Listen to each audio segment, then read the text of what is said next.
दोस्तों, my self doctor Ajay Pal, senior homeopathic physician, निकट जिला सहकारी बैंक परशुरामपुर बस्ती से मैं अपने यूट्यूब चैनल पे आप लोगों का बहुत बहुत स्वागत और अभिनंदन करता हूं। और आज अपने यूट्यूब चैनल पे बहुत ही इंटरेस्टेड टॉपिक पे चर्चा करने वाला हूं, जिसका नाम है गाउट। ठीक है, जिसको अर्थराइटिस भी बोला जाता है और गाउट पेडाग्रा, इसका दूसरा नाम है गाउट पेडाग्रा।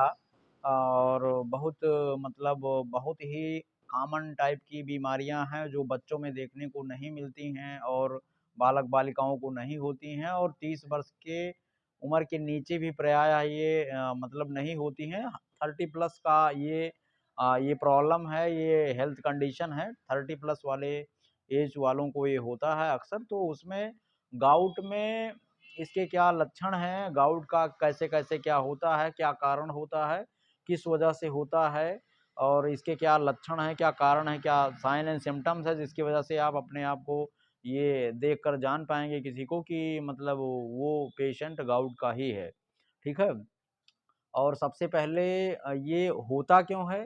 ठीक है, कहीं न कहीं आपका जो यूरिक एसिड है वो ब्लड से सही तरीके से बाहर नहीं जा पाता है, तो वो ब्लड में ही रह के और छोटे-छोटे जॉइंट्स में इकट्ठा होने लगता है, स्मॉल जॉइंट्स में, जिसको बोलते हैं आपका ये चाक स्टोन, या हाथ-पैर की छोटी संधियों में, या इवन हम दिखा दें जैसे ऐसे-ऐसे उसमें इन जॉइंट्स में, जैसे छोटे-छोटे जॉइंट्स में उनका डिपोज़िशन होने लगता है यूरेट ऑफ सोडा का।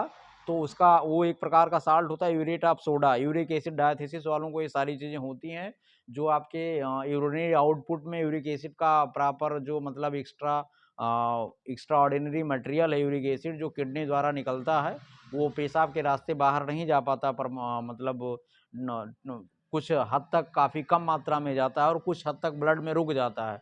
तो उसको यूरेट ऑफ सोडा वहाँ पे डिपॉजिट हो जाता है आपके स्मॉल जॉइंट्स में।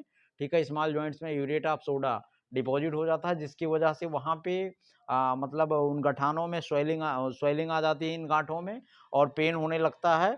और उसको पेन बर्निंग होती है कभी-कभी, या पेन होता है, स्टिफनेस भी कभी-कभी देखने को मिलती है। तो ये सारी चीज़ों को आप गाउट बोल सकते हैं। इसका दूसरा नाम गाउट पेडाग्रा है। अब गाउट के क्या उत्पत्ति के कैसे-कैसे इसकी ओरिजिन होती है, कैसे-कैसे ये ओरिजिनेट करता है बॉडी में, इसके उसके उस पे चर्चा कर लेते हैं। तो जो लोग बहुत ज़्यादा नॉन-वेज का इस्तेमाल करते हैं, बहुत ज़्यादा हाइली एडिक्टिव हैं नॉन-वेज के, डेली वो लेते हैं, तो उनको ये सारी चीज़ें बहुत ही जल्दी अपने गिरफ्त में लेती हैं। और दूसरा फैक्टर ये है कि अगर पेशेंट कहीं न कहीं सीलन वाले स्थान में रह रहा है, या ह्यूमिडिटी कंडीशन में रह रहा है, बहुत ज़्यादा जहाँ सीलन होती है, शीत प्रधान देश है, तो वहाँ अगर वो रहता है तो उसको धीरे-धीरे रूमेटिक कंडीशन गाउटी कंडीशन हो सकती है। ठीक है? तो धीरे-धीरे उसकी चपेट में आ सकता है। तीसरी चीज़ें हैं, अगर किसी भी जो डेली वर्कर्स हैं, जो मेटल का काम करते हैं, या लेड पॉइज़निंग उनको हो जाती है, उसकी वजह से सारी चीज़ें हो सकती हैं, गाउट हो सकता है। और चौथा फैक्टर आपका है, जैसे अगर किसी व्यक्ति को बहुत तेज़ी के साथ पसीना होता है और उसके बाद में उसमें शरीर में अचानक ठंड हवा लग जाती है, जैसे आप एक्सरसाइज करके तुरंत एसी के रूम में घुस जाते हैं या कूलर के आगे आ जाते हैं, तो ऐसी कंडीशन में ये सारी चीज़ें डेवलप हो सकती हैं। ठीक है? और अगर गाउट भी ये आपका जेनेटिक डिसऑर्डर है, जो पीढ़ी दर पीढ़ी चलता रहता है। इसमें अगर किसी फादर मदर को गाउटी कंडीशन है, या गाउट से वो सफ़र कर रहे हैं, तो अगर उनका जो बच्चा होगा उसको उसको भी गाउट की समस्या देखने को मिल सकती है। तो ये सारी चीज़ें हैं। अब आपका गाउट का इंट्रोडक्शन हो गया, और उसके बाद में उसके ओरिजिन का कारण हो गया, अब उसके क्या-क्या लक्षण देखने को मिलते हैं। ठीक है? सबसे पहले जहाँ ये समस्याएँ होती हैं, वहाँ आपको रेडनेस दिखेगी, स्वेलिंग दिखेगी, स्टिफनेस दिखेगी, छोटे-छोटे स्मॉल जॉइंट्स में ख़ासकर। और ऐसी कंडीशंस में वहाँ पर वो सारी चीज़ें, उसमें न्यूरोलजिक पेन होगा, बर्निंग पेन होगा, स्टिफनेस होगा, वो अकड़न-सा जैसा महसूस करेगा, उसको प्रॉपर वो मूवमेंट रिस्ट्रिक्ट रहेगा, उसका सही तरीके से ईज़िली मूवमेंट नहीं हो पाएगा। तो ऐसी कंडीशंस में वो सारी चीज़ें आप ये देखकर पता लगा सकते हो कि ये गाउट है या रूमेटिज़्म है। अच्छा, गाउ कभी-कभी क्या होता है कि ये दोनों अलग-अलग प्रकार की बीमारियाँ होती हैं, वो बहुत ही क्लोजली रिलेटेड होती हैं। जो स्मॉल जॉइंट्स में होता है उनको गाउट बोला जाता है, अर्थराइटिस कहा जाता है दूसरा नाम इसका, या तीसरा इसका गाउट पेडेग्रा है। और जो रिमेटिज्म है वो इस बिग जॉइंट्स में होता है। ये अंतर है रिमेटिज्म और गाउट में। सबसे पहले ये इम्पॉर्टेंट मतलब फैक्टर अपने दिमाग में रखना है दोस्तों कि गाउट और रिमेटिज्म को कैसे आप डिफरेंशिएट करोगे।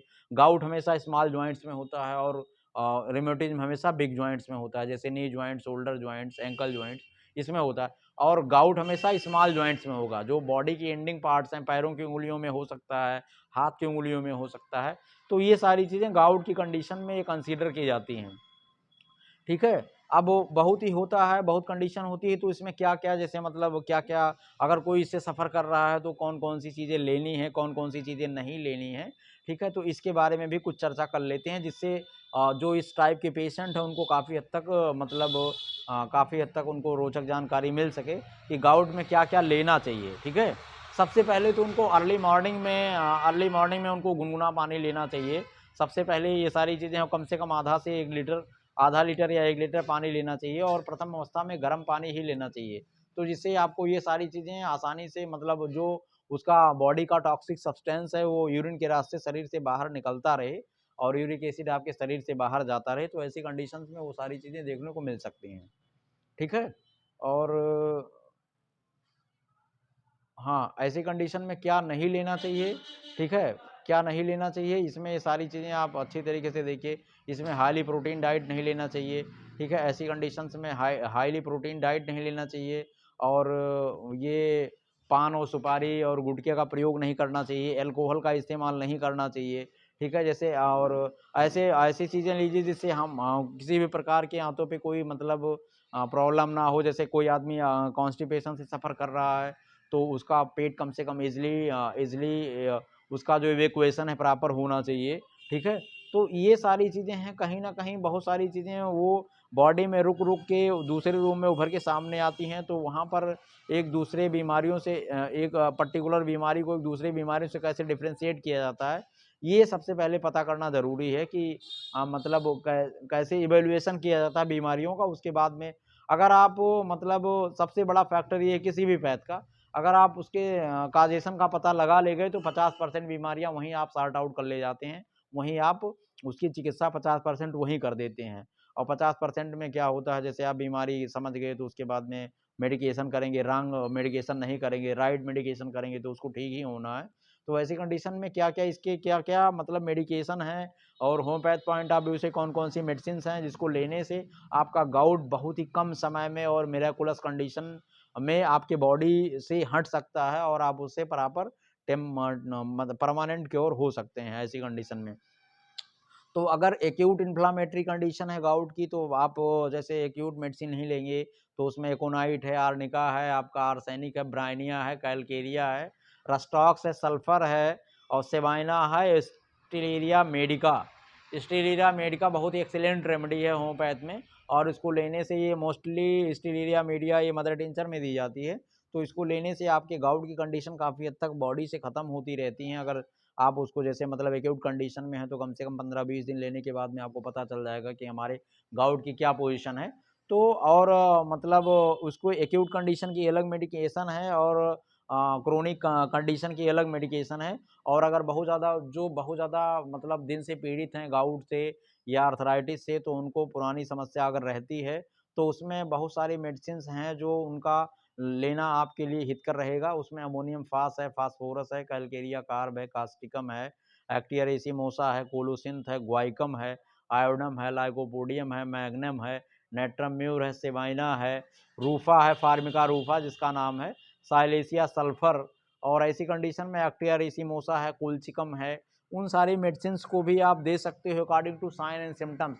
मरीज़ मरीज को देखने के बाद में जो उसकी केस टेकिंग करेंगे, एप्रोप्रिएट केस टेकिंग करने के बाद में जो आप मेडिसिन सही तरीके से सिलेक्ट करेंगे उसके अकॉर्डिंग मॉडलिटी को भी ध्यान में रखते हुए, तो उस मेडिसिन का आप एप्लीकेट करोगे तो जिससे मिरेकुलस कंडीशन देखने को मिलती है, मिरेकुलस क्योर देखने को मिलता है, तो वो सारी चीज़ें होम्योपैथ में ही अवेलेबल हैं और वो उस टाइप के मतलब परमानेंट क्योर होम्योपैथ में ही अवेलेबल है। तो इस वजह से आप होम्योपैथ दवाओं का इस्तेमाल करिए और स्वस्थ रहिए और मस्त रहिए। ठीक है? स्वस्थ भारत